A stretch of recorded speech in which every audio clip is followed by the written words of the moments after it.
The 49ers are preparing for their first full game without Nick Bosa, but they'll have some reinforcements back on offense, including QB1 Brock Purdy, as a very feisty Jaguars defense comes to town.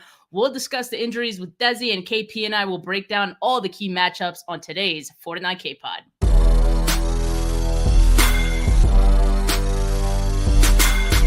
You're listening to the 49 Carats Podcast, a 49ers Goldmine production with Stephanie Sanchez.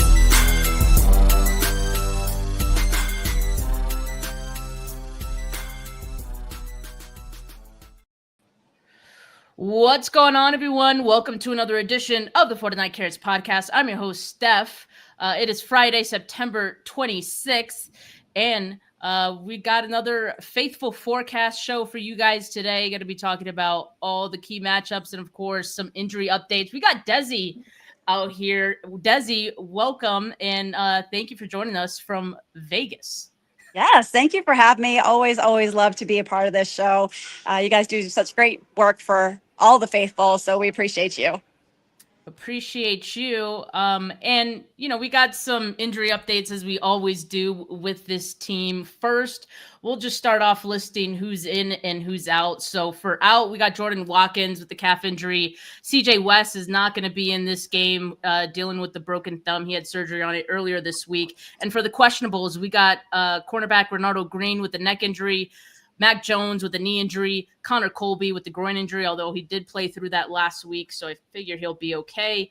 Juwan Jennings with a shoulder and ankle, and wide receiver Ricky Pearsall with the knee injury. We're not seeing Nick Bosa here on this list, but that's because he's already on IR. But Dezi, I do have a question for you on that. I mean, he's had multiple ACL injuries at this point, twice on one knee, right? And so I'm just curious, how much does that really impact his timeline going forward? Like, does it become harder for someone to come back if you've had an ACL tear before?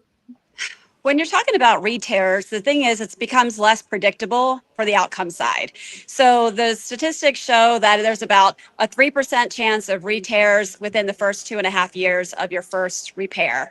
So after that, you're dealing with scar tissue. It really depends on what type of repair, because they can harvest the ACL replacement from different places, the hamstring, the patellar tendon, things like that. So it's just unpredictable. This is a re-injury. You worry about scar tissue, and usually it's anywhere from 6 to 12 months for return. I still think that's going to be the case for Nick Bosa. He's a hard worker. He takes care of his body. He's going to do all the right things, and I do foresee him coming back next season, ready to go. At the start of the season, or we'll probably have to wait a little, right? Correct. Yeah, I mean, he may not be ready for OTAs, but potentially. I mean, again, this isn't his first rodeo. He is probably very clear on what the expectations are for the rehab process of an ACL repair. Indeed. Now, I think the other big injury we want to talk about as it pertains to this week, of course, Brock Purdy, who's not listed on, having a game status. So he's off the injury report. That's great news. He's set to start and return this week. Dealing with this toe, very vague, toe injury, right? It's not turf toe. We know that, the variant of it. So given that we don't have too much information on it, what can you tell us about how he might be limited out there coming back from this toe injury? This has been really, really tricky, and it's really hard to really even comment on it because I've heard everything from it's not his big toe to it's just a variant of the big toe. So that makes a big difference because a lot of your weight and most of your power when you're pushing through even just walking, let alone running, comes from your big toe. So if it is in fact his big toe, I would expect maybe he looks pretty sharp in the beginning of the game, but as the game wears on, and of course, depending on how the offensive line takes care of him, if he's having to run out of the pocket multiple times, it's, I think it may show a little bit towards the end of the game. But if it's not his big toe, I don't know that we will see much difference. Or if it was really just a minor variant of a turf toe, he may look great. So it's just going to be seeing. Also, we have not talked at all about the shoulder. And I don't really know. No one has really said anything about that because I think the statement was they were more concerned about his toe.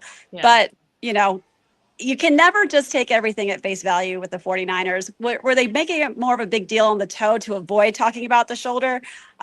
There's lots of questions I have there because we have not talked at all about the shoulder. I think it was his non-dominant, so I think it was the left shoulder. But in regards to the turf toe, I think he's going to be ready. I think Mac Jones needs the rest. And again, it's going to be up to the offensive line and seeing how, he behaves in terms of having to get out of the pocket. And I guess Kyle has mentioned that it was the side of the toe for Brock, which maybe alleviates concerns a little bit. Dezi, one more question on Brock.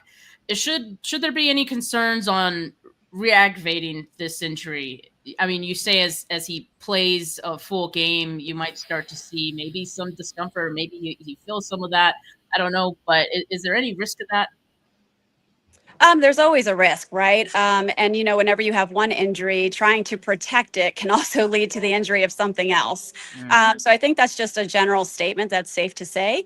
But if it's the side of his toe, then maybe we're dealing with what's called a collateral ligament. So I'll just talk about the knee because I think people are more knowledgeable about knee anatomy, but you have a MCL and LCL. Those are your medial and lateral ligaments of the knee, and you kind of have the same type of ligaments in your toe, and it protects from the toe moving side to side too far.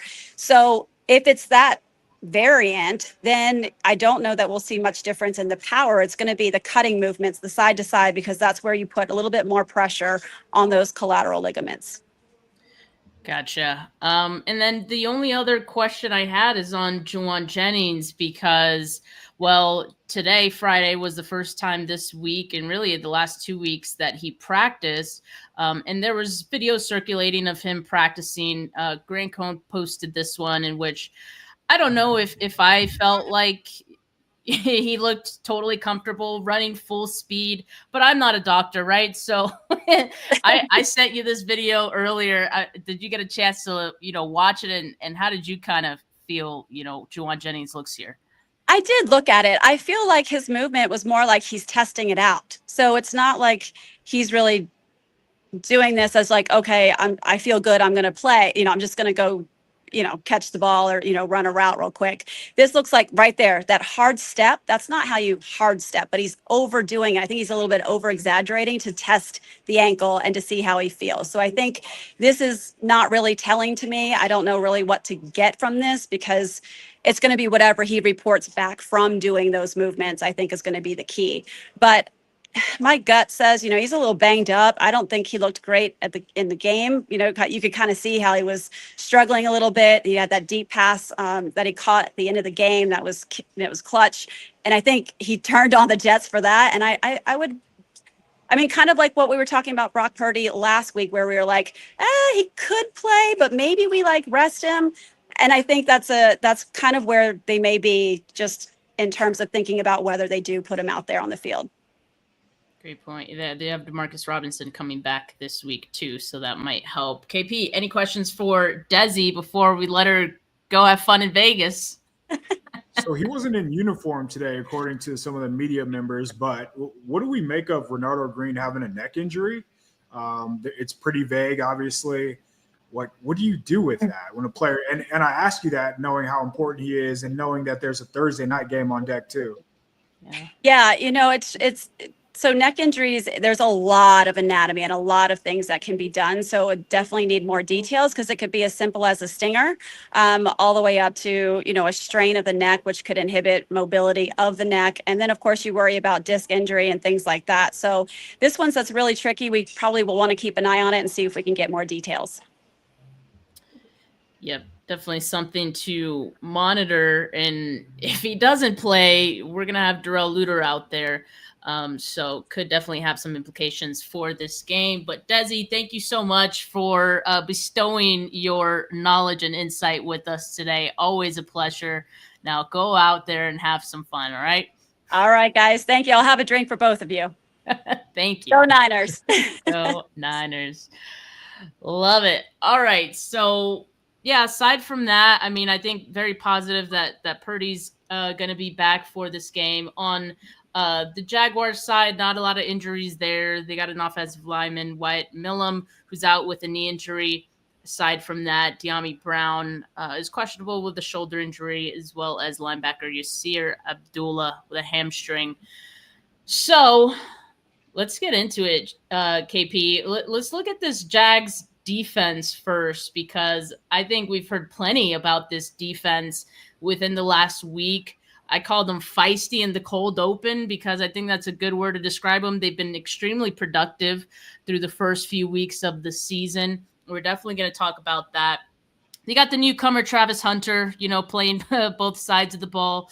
But I think for the most part, he's been out there as a corner, right? So I think we expect to see that going forward. We've got a familiar face in Eric Armstead on that defensive line, Josh Hines-Allen, Trayvon Walker, and their secondary group as well: Eric Murray, Andrew Wingard, Devin Lloyd, the linebackers, and Olukon, Tyson Campbell, Jordan Lewis. So what jumps out at you about this Jags defense, besides, I guess, the the stats? Yeah, it's tough to get a read on them just based on like who they've played and how they've played them. I don't put much stock into the Bengals being a good team. I think the same is true for the Panthers. So that just brings us to last week against the Texans, which that was a game where they really had no business winning. They gave the Texans every opportunity to score, and the Texans just couldn't. So, I don't know. I think fool's gold is the best way to describe them, honestly. Like, sure, they do have turnovers. Yes, they have been able to generate a little bit of pressure, but I feel like it's more based on the teams that they played and less about them being this elite upper echelon unit, honestly.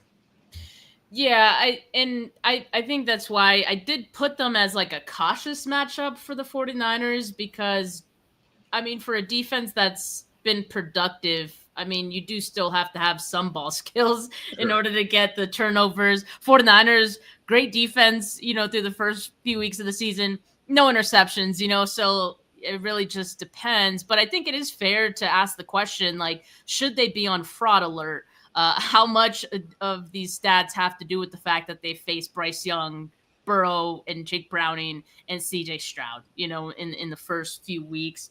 And they've gotten at least two interceptions in all of those games, 3 against the Bengals, which of course that was a weird one.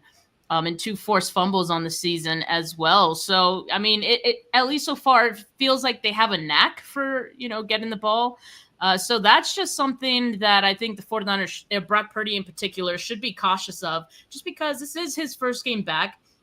And even if there was rust, which I don't think there's going to be, but, we know Brock Purdy could be a pretty aggressive quarterback. And sometimes, he makes some decisions that maybe a bit ill-advised or throw in a tight window, and it doesn't always work out. So I still think it's something to be very mindful of for Brock in this offense. Yeah, definitely. And who knows, like, how healthy his toe is. Obviously, he's not in the injury report, but, like, is he going to – and he did say he would – like, if he was on the field, he would look like Brock Purdy, but will he dial it back from scrambling? Is he going to be just as mobile as we're used to seeing? I think those are the kind of things that we need to watch out for, because if he does have time and the Jaguars don't really have, like, that go-to pass rusher, I think that bodes well for the Niners. So I think just like we don't know, right? Like we can talk about like what we think is going to happen. Like we don't truly know how healthy Brock is, but if he is as healthy as he says he is,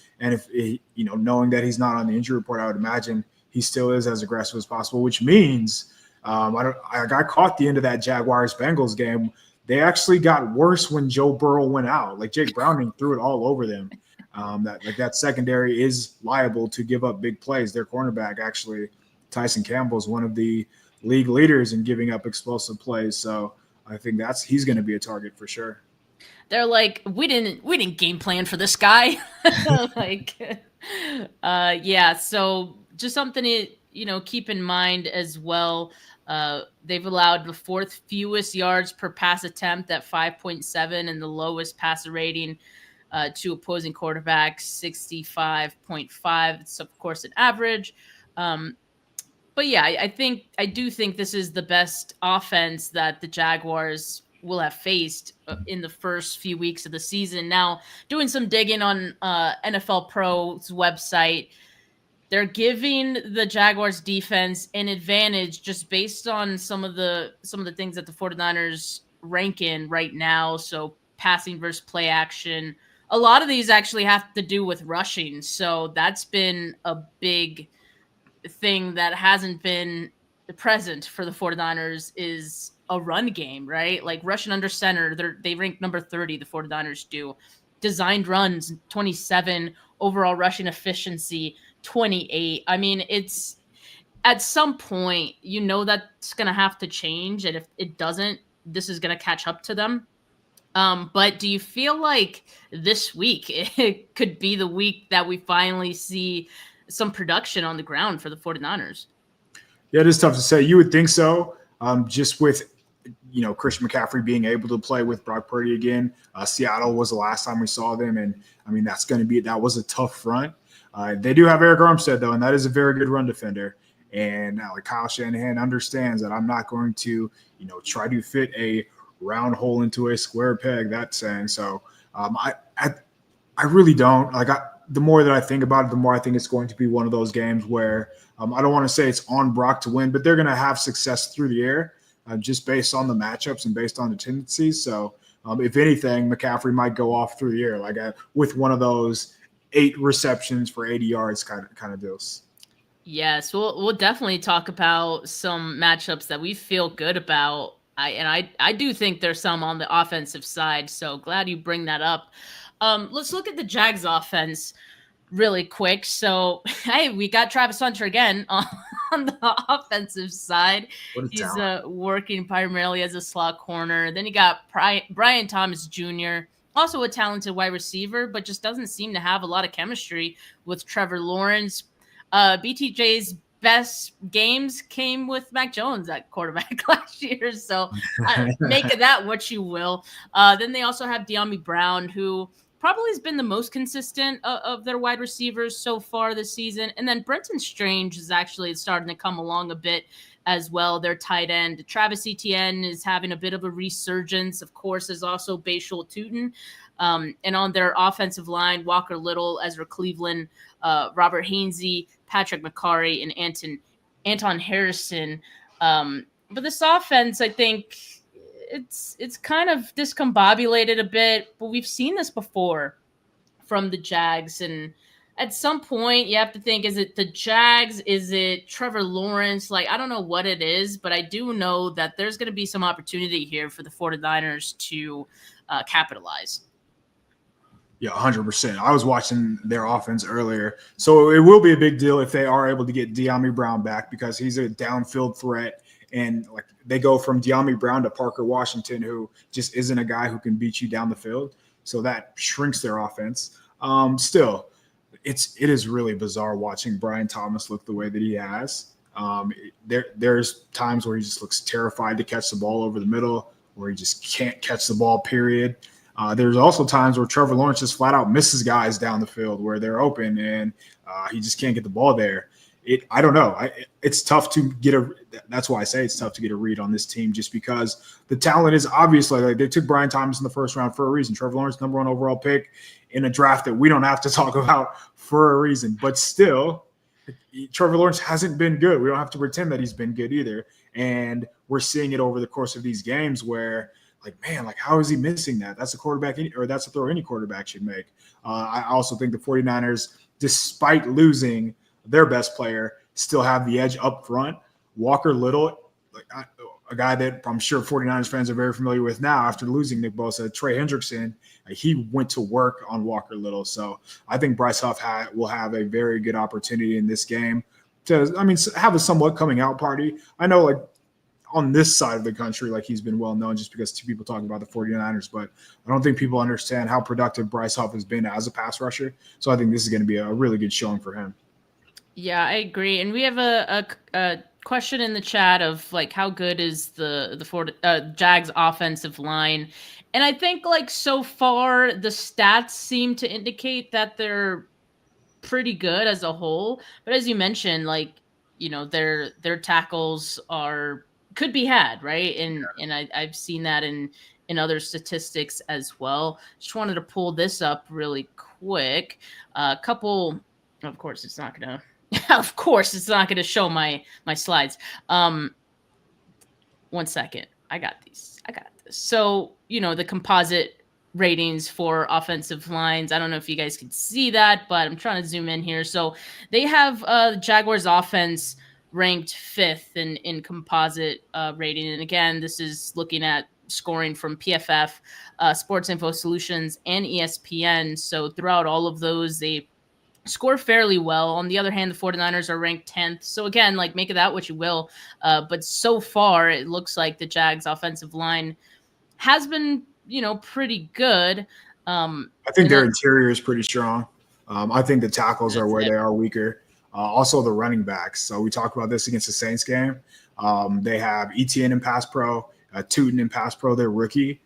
And then they have another back. He's slipping my name. Oh, Allen, LaQuint Allen, I believe. So Allen is a good one, but in pass pro, ETN and Tootin, that has Stout written all over it. I think this is another game where if they get Stout or they get D Winters matched up against those two, they should be able to generate some pressure, and not just pressure, but I think they can come away with some sacks. Yeah, it's interesting. I feel like pass protection from running backs is often overlooked, especially when we're thinking about the grand scheme of matchups.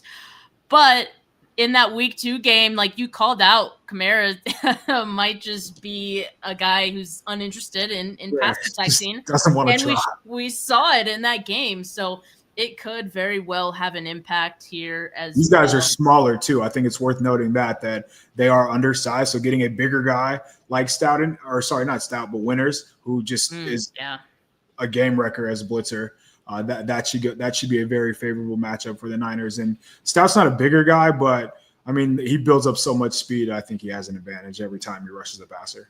So far, again, looking at the composite ratings, the Jags have been a balanced team as far as run blocking and pass blocking. The 49ers balanced as well, but just stats seem to indicate right now that the Jags are a little better on their line. But speaking of these running backs, to me, KP, that's one of the things that their ground game of the Jags, that's something that the 49ers should be cautious of as well, because, we kind of talk about Trevor Lawrence and, that there being just a disconnect there. So really it feels like their offense and the most success that they're having is through their ground game. Travis Etienne, 3rd in rushing yards in the league with 270, 5.9 yards per carry average, 83 rushing yards before contact. That's 2nd in the league. So that kind of speaks to the offensive line play as well. So they're doing a pretty good job getting him some opportunities. And Pearsall Tootin, as we mentioned, the rookie who has some speed, 35.3% missed tackles forced rate. That was kind of awkward to say, but that ranks 6th.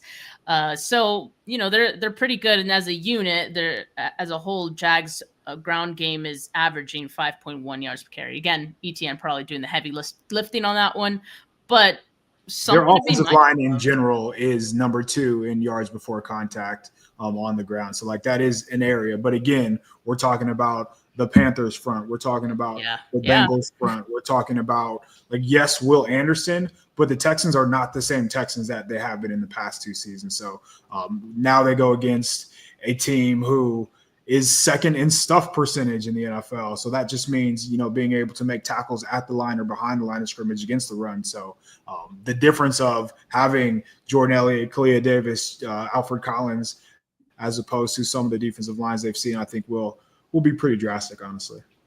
I definitely do think this is the best defense that the Jags will have faced so far this season. And on the other hand, I think I can also say this is the best offense that they've faced. And that's even with some of the injuries that the 49ers are dealing with. As Benali says here in the comments, Bucky Irving and Rashad White and Cohen's system had solid games against the 49ers last season. That's a great point. I mean, we might see that. And, we haven't talked about this as much as it pertains to this game, KP, but I mean, obviously, Nick Bosa. This is their first game without him, or full game, I should say. So how much is that going to impact not just the pass rushing, but their ability to stop the run too? Quietly, I feel like Nick Bosa was having one of his best seasons as a run defender. And I know they have Michael Williams. They're definitely going to lean on him there, setting the edge. He looks great. But how about aside from that, who's going to be the base down guy in your opinion on the other side? I would imagine it's Samo, and then that way they can leave Gross Matos and Bryce Huff just as passing down players. So we kind of saw Salah on the fly trying to figure out what he can and can't do with the defensive line with his personnel last week. And I imagine it's going to be more of the same, just trial and error. Yeah. So Samo has more chops as a run player, so I would give him that opportunity. And Salah said this week that he does have pass rush upside, but you have actual pass rushers, so you can kind of leave those guys in those roles. So I'd imagine it's going to be Samo, which is inevitably going to be a drop-off. I do agree with you with Nick Bosa. He looked like, I don't want to say like a runaway DPOY candidate, but he looked like a player who was going to be top 3 at very worst. Like you mentioned the plays he was making against the run. He was so close to like multiple sacks a game too. And what we saw against Arizona, like, I wish he would have gotten a chance to have a full game against Arizona because I thought he was going to go off in that game. Sure. But they do have enough depth to at least weather the storm until they do want to make a move. But I imagine this next month or so is going to be an evaluating period to see, can I rely on Samo on base downs? Can we rely on Gross Matos, the depth? But like I mentioned, Bryce Huff, man, he's been very, very good. Like he has the 8th highest win percentage amongst all edge rushers as a pass rusher.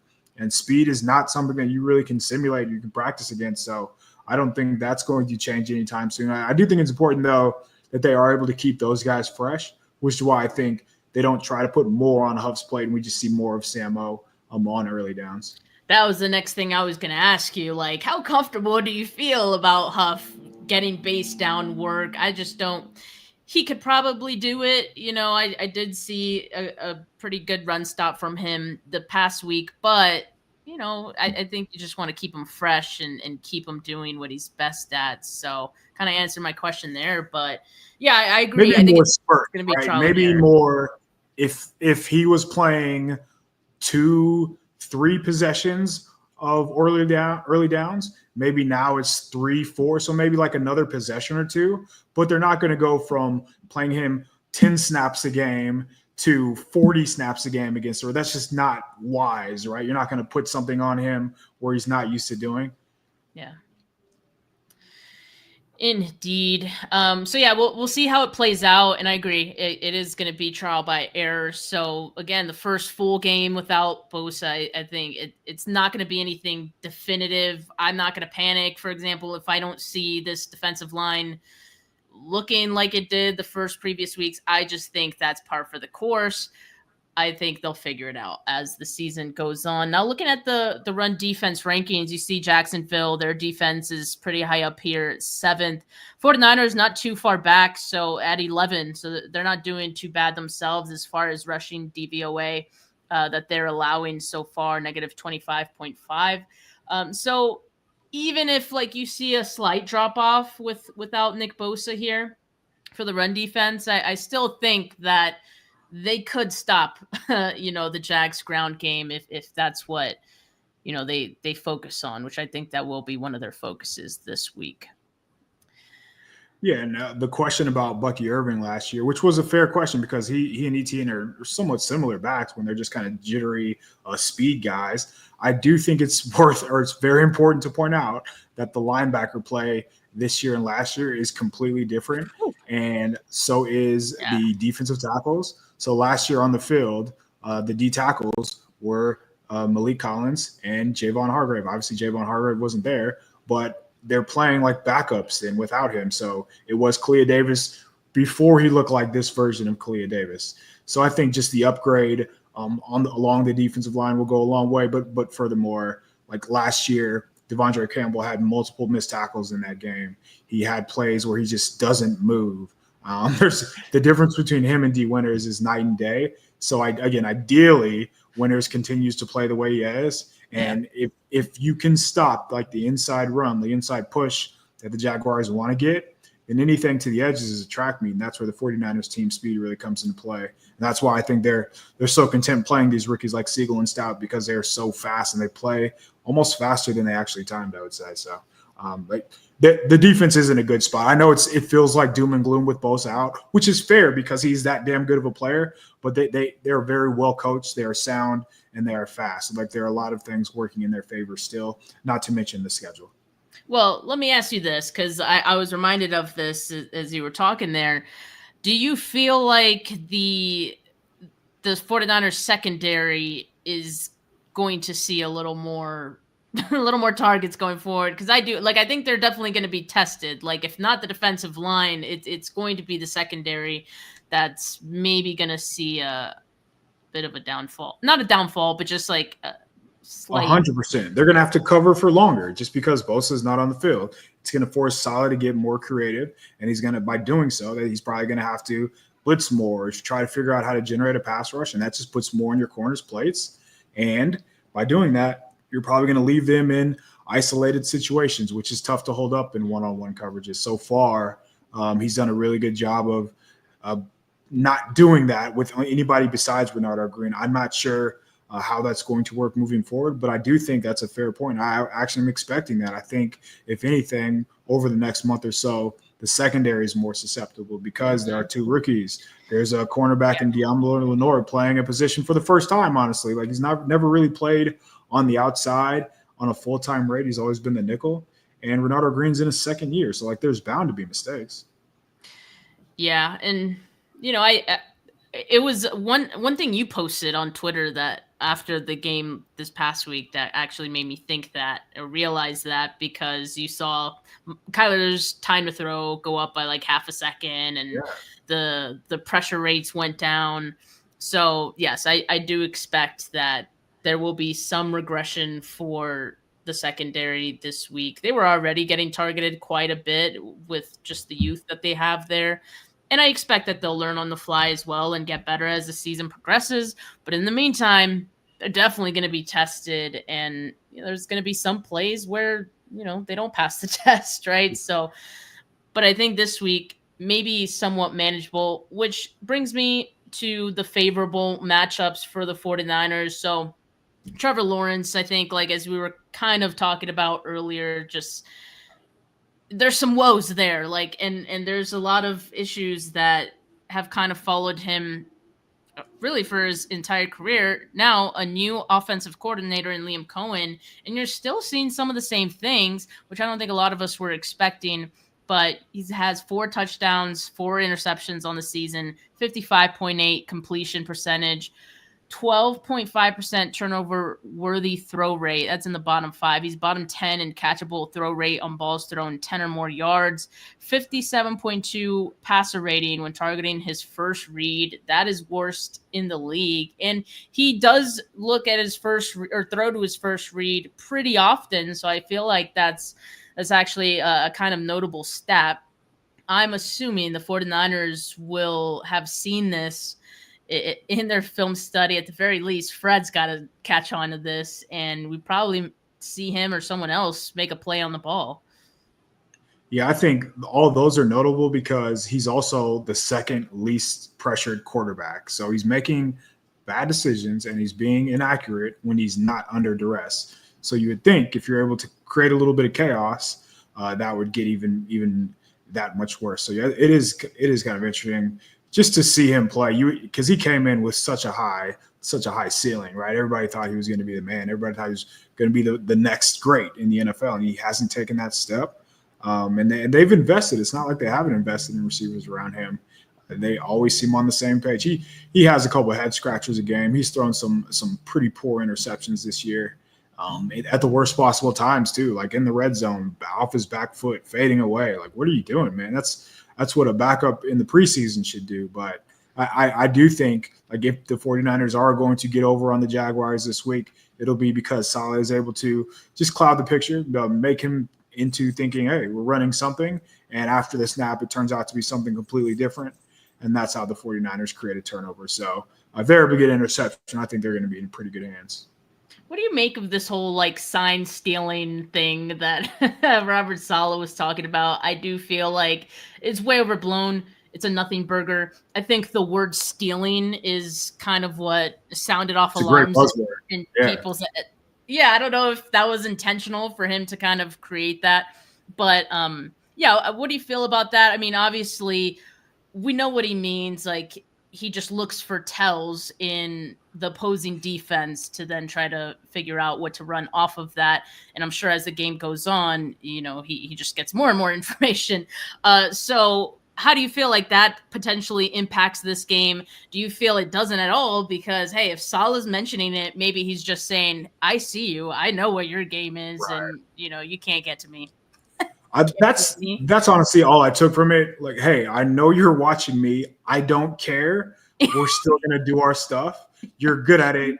Congrats. Now get over on us. Like, I think it really comes down to that. He didn't exactly call one person out. Like, there's a whole coaching tree. So he didn't single him out. He said the Rams, he said the Vikings, and the Jaguars have a couple of assistants that came over from the Vikings staff. So it's not like he's hiding behind something. So, I didn't really make much of it. I did think it was funny, though, for him to be like, yeah, hey, you're stealing. We all know it. But at the same time, everybody does it. Like at games in the press box, there are people with binoculars looking down at the city. Like that's their literal job. So yeah, I really didn't make much of it. If anything, him bringing this up is telling them we know you're watching. So maybe there's going to be different signals. Maybe there are going to be more signals just to try to throw them off. But yeah, exactly. I wouldn't make too much of it. It's nothing new. Been going on for years, probably decades.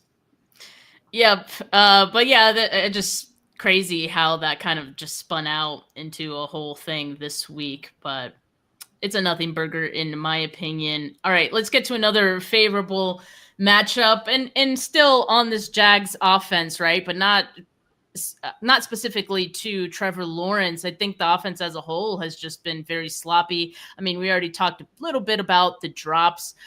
So 13 drops is the most in the league.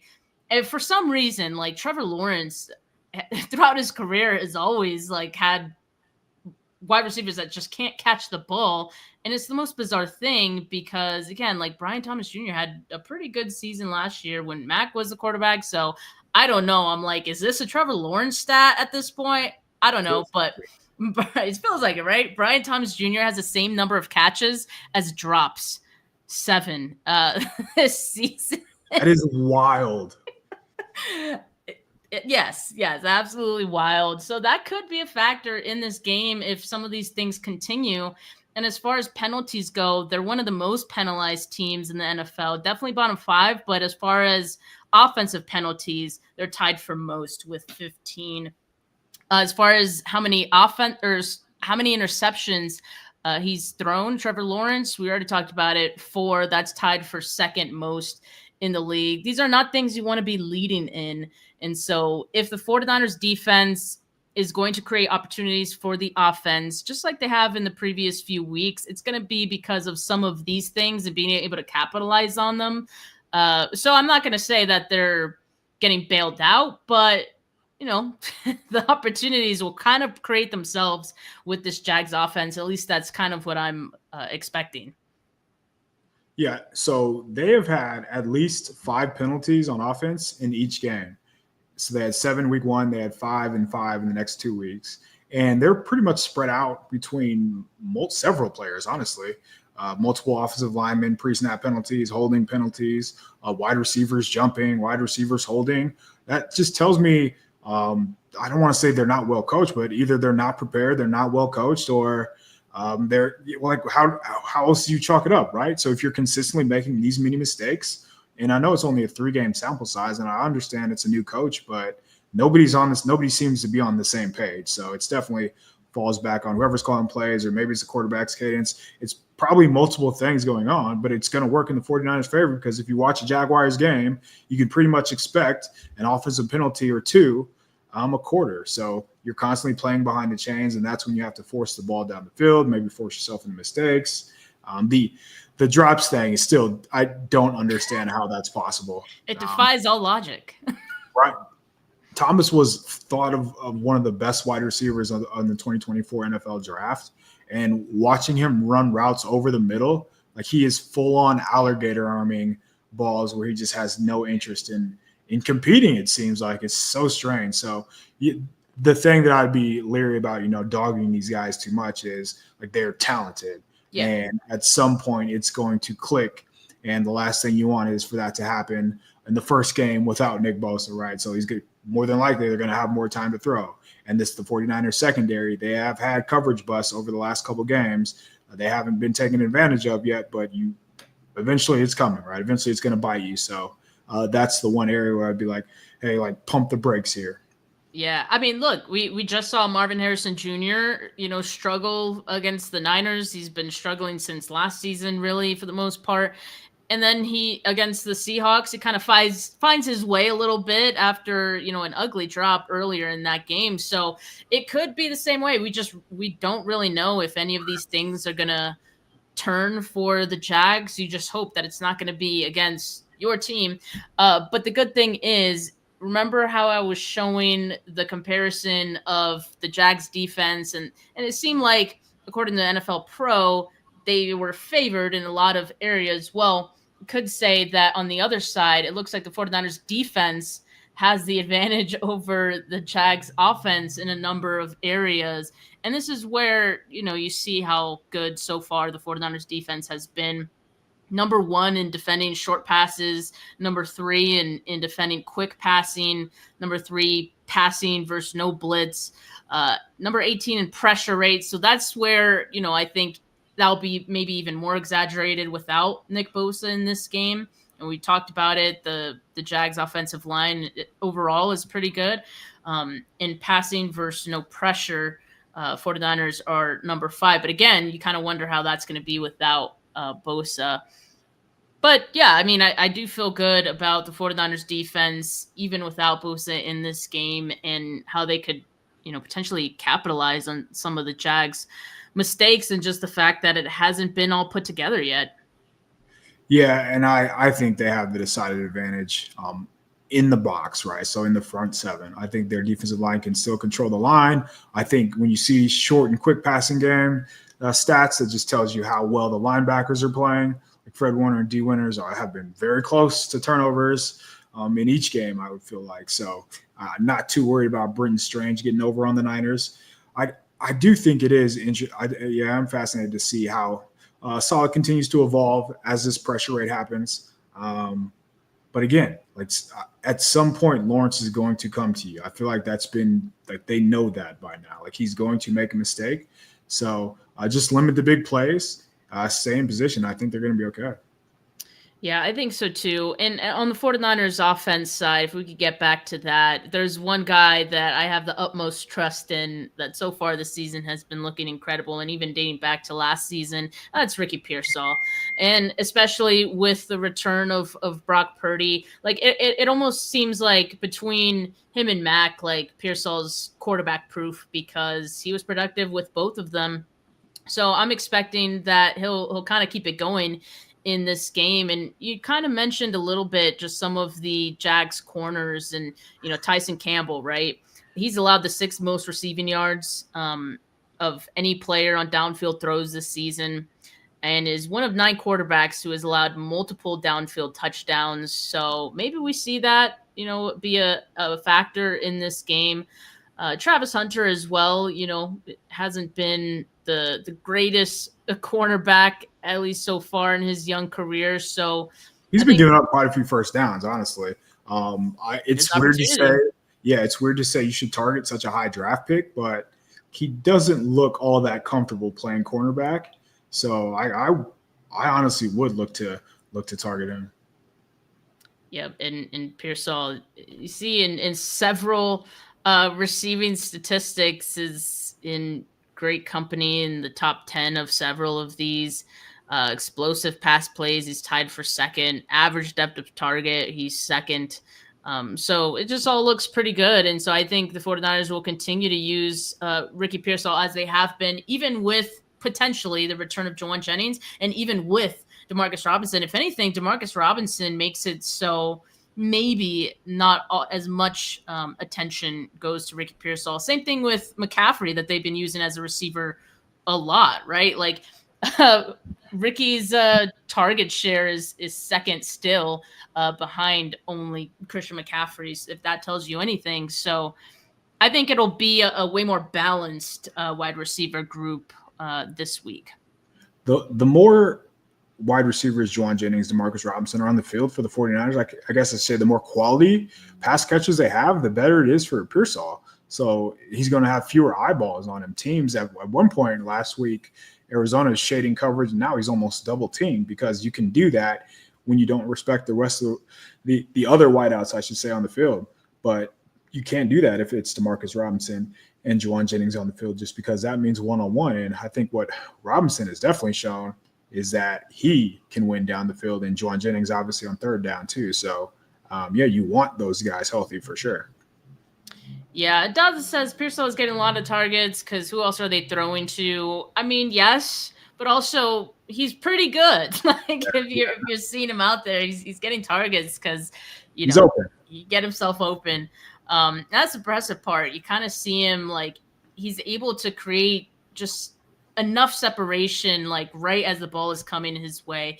It's been really awesome to see, and he's only going to get better from here. But as mentioned in this slide, per PFF, Jags wide receiver coverage unit has allowed the second most targets, third most receptions, and ties for the 9th most receiving yards through the first 3 weeks of the season. So again, whether it's Pearsall, whether it's Demarcus Robinson, who we do expect will have some involvement in this game as well. Invader says probably gets more targets in the red zone. Hey, that'd be a welcome change. How about we get more touchdowns in the red zone, right? That would be. That's what he did with the Rams last year. Like that was his basically bread and butter, is they targeted him in the low red zone. So like on fades and out routes and stuff. And he was very good at that. So that's a good call because that's definitely an area where they could use some help. For sure. And we're still waiting for the 49ers first rushing touchdown of this season. Maybe we do see that one this week as well. But, to kind of close it off, these teams are pretty evenly matched. Like, I feel like this is a pretty good matchup going into this week for the 49ers and maybe for the Jags too. Again, like I feel like on the Jags side, this is a good test for them, probably a better team than they faced so far. But yeah, I feel good about the 49ers' chances. Just can't get too comfortable in this game. They're definitely going to have to do more good things if they expect to win this one and capitalize on all of the opportunities that they're going to have. It almost feels like, KP, that this game may come down to which team makes the mistake or just the mistake that they could capitalize on in this game. I expect it to be a low-scoring game. I was surprised to see the over-under is set to 47. Yeah. I don't know if you saw that, but I was like, there's no way. I think this is going to be a defensive game. And I have the 49ers winning this one, but it's going to be close, 23-17. I'm going the opposite direction. I agree with the total. I think it's going to be high scoring. I think we're going to see the wide receivers of the Jaguars kind of get on track. Trevor has missed a lot of throws, like an absurd amount of throws for a guy selected that high. So I think we're going to see him kind of hit those throws. I mentioned the coverage bust in the secondary. I think those come back to bite them this week. But I also think it's Kyle Shanahan against a defense that hasn't really been challenged. And whenever they were challenged in the slightest, they gave up yards.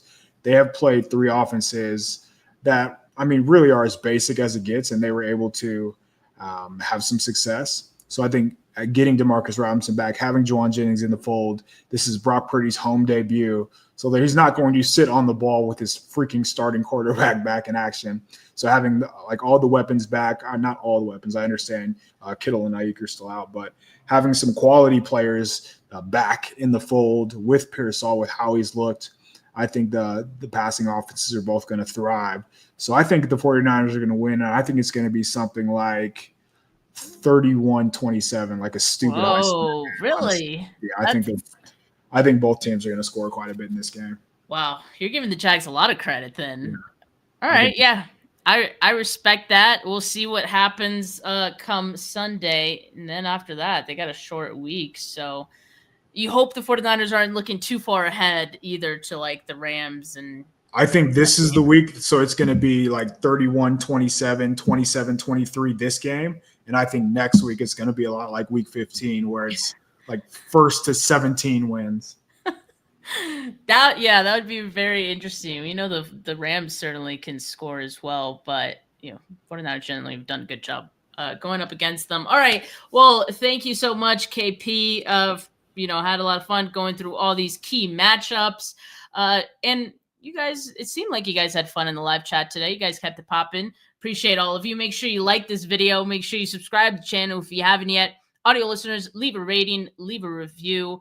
But for now, folks, have a good rest of your Friday. Have a great weekend. We'll catch you on the post-game live on Sunday. But for now, peace.